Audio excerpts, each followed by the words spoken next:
Thanks, everybody. We're going to talk about scalability today a bit. As many of you are aware, we've been in the space for over 10 years and have been focused on enabling our clients and our partners to be able to progress, develop, and distribute their critical therapies on a global basis. If we can get this to advance. There we go. We are a public company. Just want to quickly outline our forward-looking statements. I'm not going to go through this, but it's an obligation.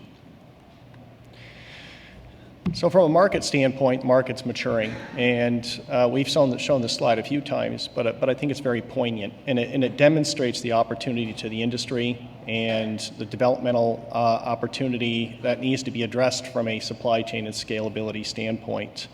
We've had 5 commercial approvals this year alone, and these projections that were put forth on some internal research that we did a few years ago are really starting to bear fruit and look like they're likely to come to fruition.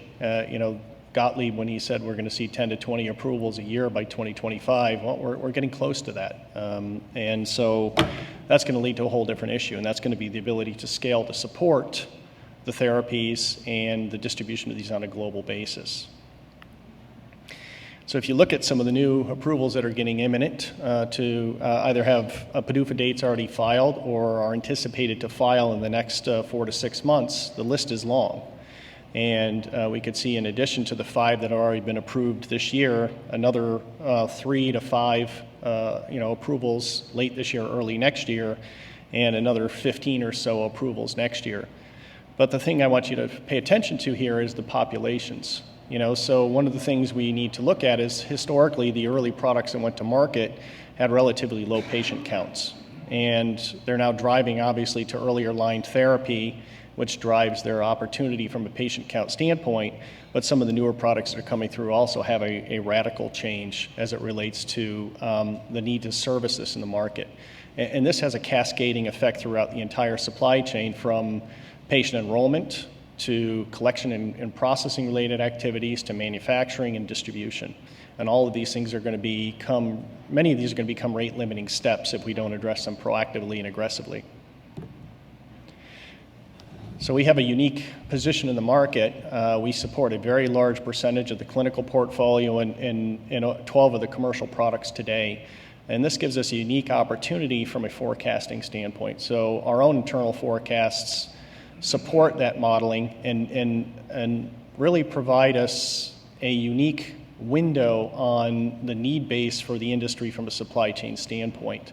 And so we're really leveraging that to look at what resources are needed where, and how do we address the ability to continue to support the ability to scale. And the ability to scale has been largely hampered by manufacturing capacity over the last couple of years, but that's been radically and aggressively being addressed by obviously existing biopharma portfolio companies as well as contract manufacturers. And you just heard from one who's building out additional capacity. That capacity is coming online quickly, and it will alleviate much of the capacity limitations associated with manufacturing. So that means we have to start to look at the other areas and how they address and impact the ability to scale in the space. So when you look at this from a supply chain standpoint, there's quite a few barriers, and when you look at this as it relates to supply chain. And so many of these tie into geographic considerations around the patient. They deal with logistics associated with distribution. They deal with patient coordination and patient management. They deal with some reluctance to allow patients to be able to go into other centers that may have the ability to treat these patients. And so this means we have to be able to develop an infrastructure that can push out into the community care setting beyond these 120 odd large academic centers in the US and similar in Europe to be able to expand the addressable patient population. So when you're looking at this from a scalability standpoint, across the entire supply chain continuum, there's quite a few areas that need to be addressed and looked at over the next 3 to 4 years. And that's something that we're doing very, very proactively. So on the donor or patient side, you obviously have donor pool management and accessibility of both the donor and the patient. And this is going to become critically acute. If you talk to the hospital settings today, many cases they're bed constrained, they're resource constrained from a nursing personnel standpoint, and they're already turning away clinical programs or commercial programs. So you're going to be competing for the same beds. You're going to be competing for the same nursing staff in the same hospitals. And this is going to become a bigger and bigger issue as we move forward. The same thing with donors. Most of the donors are collected through a small network of organizations that have a history in this space, and the ability to push beyond those core infrastructure and be able to broaden our ability to access a much broader donor pool is going to also be critically important. Critical raw materials management. Everybody saw this during COVID and the issues around critical raw materials, GMP warehousing, limited warehousing space as it relates to commercial or clinical manufacturing. And then you look at the distribution requirements. And warehousing and fleet management is becoming a bigger and bigger issue. If you go into any of these clinical sites and you see they're typically very small spaces that they're managing product, and they're putting these large cryogenic dewars in these spaces, and it takes up a considerable amount of space. Think about that if you add a zero to the end of the number of patients that are being treated a year. You move that up by an order of magnitude. It becomes untenable as it relates to being able to manage the critical materials associated with temperature-controlled distribution and the fulfillment-related considerations as well. And then when you push into allogeneic and you get your first high-volume allogeneic therapy, fulfillment of that therapy is also going to become critically important. You cannot use traditional fulfillment methodology for a cryogenic product. You can't go into a freezer 25 times a day and pull out thousands of vials. It just doesn't work. And then the integration of the data side all across that is also something that folks need to be looking at. So if you look at this is what I was referring to from a patient management standpoint. So if you listen to any of the commercial parties in their earnings calls, many of them will talk about the patient accessibility challenge. Today they're only reaching about 20% of the addressable patient population. This is largely due to the fact that they're all competing for the same large academic centers from a patient standpoint. We have to address this. We have to address this and address it quickly.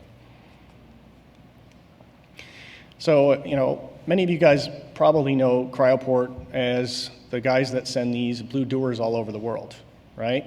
Well, we've evolved very, very significantly over the last few years to do much more in the supply chain space than strictly cryogenic equipment distribution. We're really moving upstream, and we launched our IntegraCell platform early this year, which is really built around cryoprocessing and pushing that ability to collect and process material out into that community care setting over time. We obviously do all of our distribution and logistics. We have the ability to 3PL and manage all the planes, trains, and automobile considerations, but we also have a full bioservices complement. And so we're really comprehensively addressing all aspects of supply chain other than contract manufacturing, which we have no interest stepping into since there's many very good partners and parties out there that do that today. So when you look at this from a continuum standpoint, everything in blue here we now touch. Where we historically were just cryogenic distribution, we now support the donor selection and collection processes through our partnership with Be the Match Biotherapies, which was just announced. The ability to cryopreserve material in the new facilities that will be opening early next year in Houston, Texas, and Liège, Belgium. All of the shipping and logistics, and then all the traditional biostorage and bioservices competencies, which includes kitting, secondary labeling, fulfillment-related activities, QP, drug product release, et cetera. So this illustrates that pretty clearly. If you look at our foundation, it was more on the left, and honestly, the top of the left of the slide, which is logistics, track and trace. That was really all we started out at. But we've now grown into a very strong consulting and packaging development competency. We have all the storage and bioservices competencies, and we're building out a global network of supply chain centers which are fully integrated assets, which include all the logistics consideration, all the storage and fulfillment consideration, and all the cryopreservation all in one physical location. So we now don't have to move material between facilities to address a substantial portion of the supply chain needs for given organizations. And we launched 2 of these centers last year in the U.S. in Houston and Morris Plains. We purchased a facility south of Paris, and we have 3 more facilities coming online next year in Paris, France itself, and Irvine, California, which we're building a new almost 100,000 square foot facility. And then, I'm not sure if folks saw, but we made an announcement with the cell therapy catapult this week as well, and we're moving into the Stevenage location and establishing a physical asset in the UK as well. And these will have the ability to not only support what you see on the left, but also on the right, which includes the collection, cryoprocessing, cryopreservation optimization, drug return destruction, and then we're also heavily looking at automation and scalability consideration around supply chain management. We also have a very large organizational footprint on a global basis. We're now in 48 facilities in 17 countries, and so we've rapidly diversified our ability to support distribution needs and supply chain on a global basis. So if you look at that, I just want to talk about products and services very briefly. So our historical product base, which is ones that folks are probably very well acquainted with, that suite obviously is backed by our chain of compliance and validated cleaning processes, and is best in class as it relates to risk management and security of supply. We also have a number of new cryogenic products that are coming out next year. Our cryosphere, which you guys have been hearing about for quite a few years, we actually now have first production units in the hands of some of our highest volume clients for evaluation. And we're initiating manufacturing processes of that later this year. That will come to market next year. And we're also redesigning a purpose-built, smaller diameter, smaller dimensionality cryo shipper for domestic distribution in the US, Europe, and Asia that will be able to fit in regional aircraft and eliminate some of the logistics challenges and drive dimensional weight and freight cost of goods down for the standard shipping needs for any sort of domestic distribution. So this will address both the complex international as well as domestic considerations and provides things like scalability, stackability. So when we go into density management in these clinical sites, these can be stacked upon one another. They have ergonomic benefits associated with built-in wheels and handles.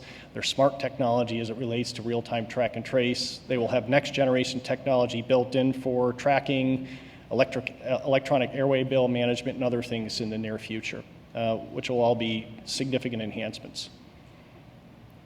These are also predicated and anchored by our Cryoport platform. We launched a new version of this in May, which is a fully GAMP5 CFR 21 Part 11 validated platform, and really allows our ability to scale into the future. This is a modular build, which allows us to build and continue to enhance the data management aspects of this space, which is critical.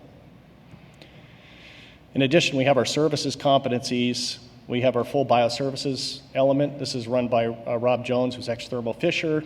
We opened our first 2 facilities in the US last year. They're averaging 1.5 audits a week. So they're filling up very, very quickly, and we're very happy to see the uptake. They support all aspects and are focused on product management for the cell and gene space. In addition, we've launched our IntegraCell platform, as I had mentioned, which is our ability to develop and cryopreserve material. And through partnerships with apheresis collection centers that we're developing, as well as our Be the Match partnership, we'll be able to support donor recruitment, collection, and processing of material, in addition to all of the other services that we have. And this is really meant to build out and drive patient access over time. Our intent over the next 5 or 6 years is to have upwards of 13 facilities in the US and 7 in Europe to support a decentralized collection paradigm where we can collect material and have it into processing within 5 to 6 hours of a direct drive basis from a given collection location for about 80% of the addressable US patient population. So in summary, you can see here, really building out a comprehensive platform from a supply chain management standpoint, very, very strong intellectual competency, the ability to support, collection, processing, kitting, storage, fulfillment, transportation, and a very strong intellectual and consulting format to support folks in their developmental processes. So I have 6 seconds left. I appreciate it. Thank you, everybody, for your time.